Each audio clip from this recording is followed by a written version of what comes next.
Hey, what's going on, everybody? And we're back here at the tip of the week. My father, Anthony Ganni, and myself, Alex Ganni.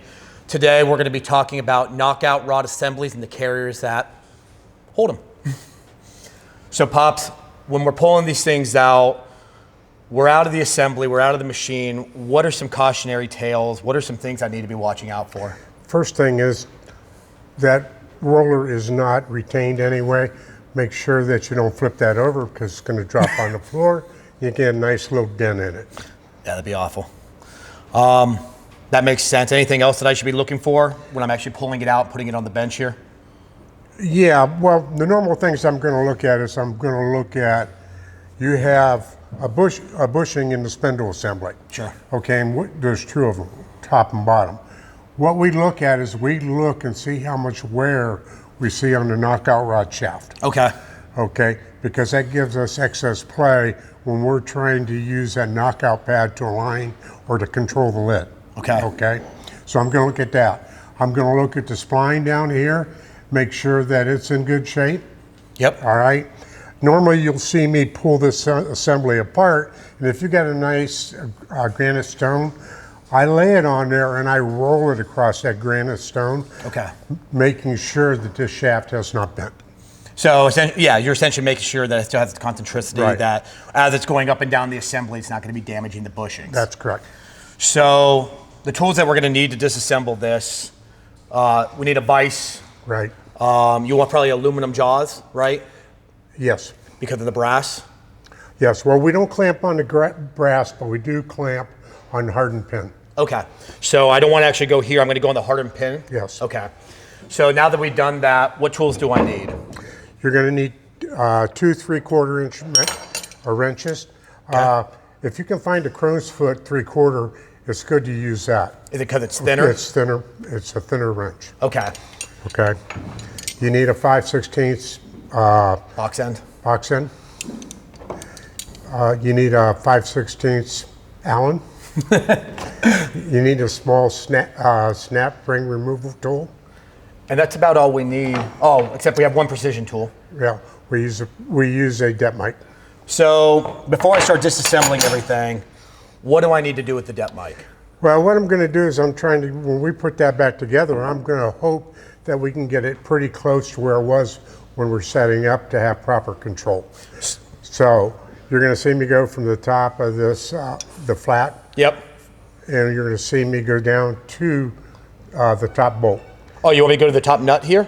Or do you want me to go down to the base here? The top nut. Top nut? Kind of where I go when I took it off. Yep. So where it was, if it was obviously adjusted properly, it was good.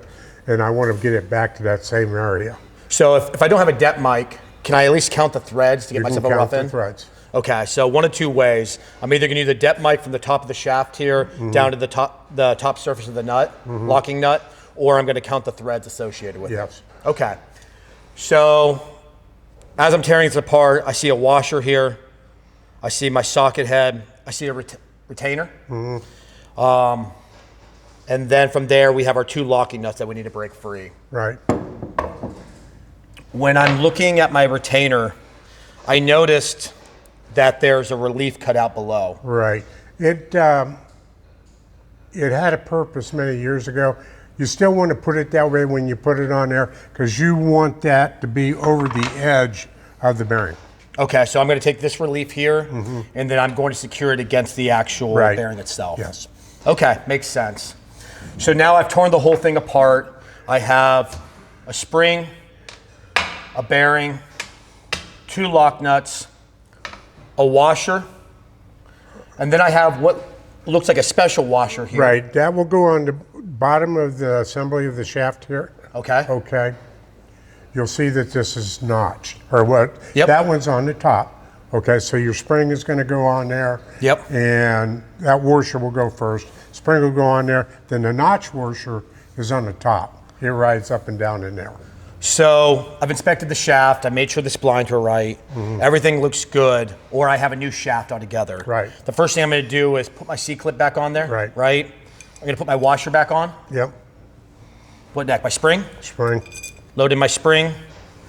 And then I need to take my washer with my alignment, drop it on, Right. and make sure that it actually aligns with the shaft itself. That is correct. Then you're going to take your bearing. Okay? Now, this bearing is sealed top side, It is sealed right here. okay, and bottom side is open. Why is that? Okay, it's because you don't want it that way. It's what you want the sealed side going down. Okay. You want the open side going up because we do not want oil running down this shaft. So the idea here is that I want to still be able to get oil inside the bearing. That's correct. So I need to take the shield side Right. and put it down. Yes. Okay. So C-clip, washer, spring, alignment washer, bearing, shield down, Right. lock nut. True. So I'll start locking the first one down. Obviously, this is going to be a new bearing if you're going to be in this far. That's correct. And a new shaft if this one shows too much sign of wear or in the spindle, or I'm sorry, in the splines. Spine.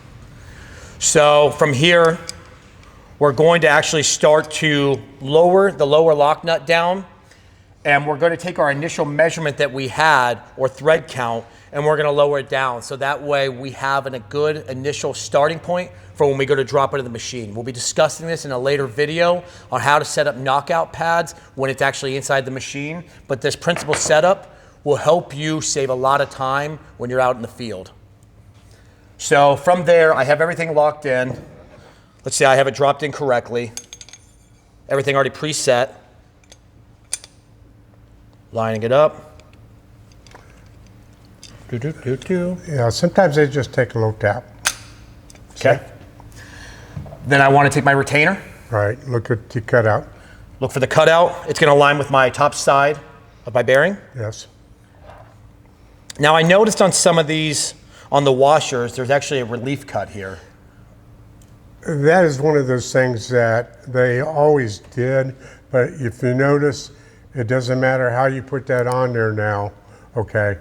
That cut, Doesn't interfere anymore. yeah, well, it doesn't do any, it does not do, has no purpose. So let me ask you, if I do give myself that relief though, Yeah, you're fine. I can use my box end maybe to get in there a little bit easier, possibly? Possibly, yes. Okay. So I'm going to secure this down. Am I Loctiting this bolt? No, you don't have to Loctite that one. Okay. Does it hurt if I do it just as a No, precautionary? doesn't hurt. So when it comes to the actual bolt itself, we always recommend looking up the thread pitch, looking up the length, and looking up what the correlated torque spec is in relation to these. And if you want to take just a touch of blue Loctite, myself, I get a little nervous, so I like to put just a little dab on there just to give myself that guarantee that nothing's going to back out. After which I locked this down. One thing I've noticed at a lot of facilities, they tend to miss this crucial C-clip. Correct. So when I go to put the snap ring, it's not C-clip, sorry, but snap ring rather. When I go to put it on there, there's a relief cut in the shaft, so that way it aligns For perfectly the each time. clip, yes. What have you seen when these things back out and they don't have that retainer on there? Well, what's happened is if they've made an adjustment with the 2 3/4 inch nuts, okay, we always like to make sure, okay, that clip is on there. Okay. Because they may not have, that's a double lock, Yep. and may not have locked it. If they don't lock it tight enough or properly, it could loosen up, and this shaft is going to drop down, and it is going to cause you a lot of problems. So guys, we've seen this before in the field. You know, it's just a little extra step to take, but having the C-clip on the top, the snap ring rather, it's just a nice safeguard, because if that shaft does drop, and we have seen it happen, as the machine's in rotation at full speed, it can drop, impact your gassing turret, impact your cap guide rails. It can lock your entire machine. And anybody who knows anything when it comes to these legacy machines, 1,000 cans per minute plus, coming to a halt, it's not gonna be a great day. Nevertheless, these are just some nice tips and tricks. If you have more questions, feel free to reach out to us at RSS Macklin. I'll connect you with any of our technicians, or if you want, you can bother my father here, Anthony Ganni, at one of his classes. And I hope you guys have a great week. Stay safe and keep producing. Have a good one. Thanks all.